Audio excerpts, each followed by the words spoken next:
Hire and hope isn't a good strategy, and luck should have nothing to do with employee turnover costs, how hard your employees work every day, how much they sell, whether they steal from you, fake or embellish injuries, show up for work late, or show up for work at all. There's a better way to address all these issues, and I'm willing to share it with you today. The training, the tools, and a system to execute it. When it comes to employee selection, using your traditional methods, have you hired some good employees? Using those exact same methods, have you hired some people you wish you hadn't?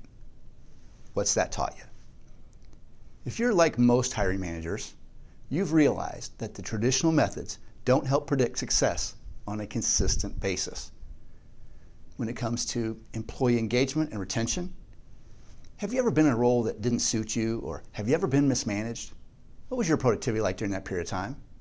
And did the person mismanage you make a real effort to fix that problem? Sure, turnover is expensive.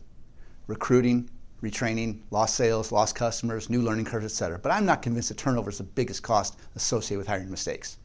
I'm convinced the bigger issue is when you have disengaged misfits who stay and make everyone else around them as unhappy and unproductive as they are.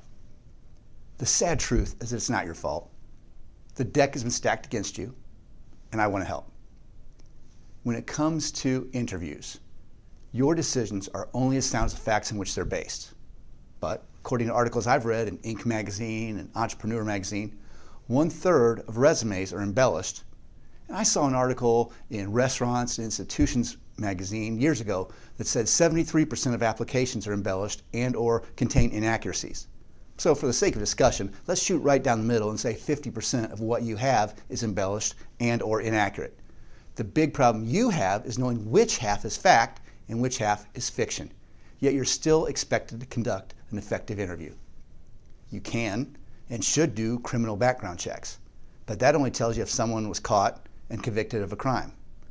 What about all the people who did things that they weren't supposed to do but weren't caught, or they weren't successfully convicted even though they were guilty? You can and should do reference checks, but the people who actually give you names of people who will reveal the ugly truth about them are few and far in between. If you announce yourself as a drug-free workplace, applicants know this, and many just try to stay clean for 30 days before they go back to their high-risk behaviors. Like I said, it's not your fault. There's a better way.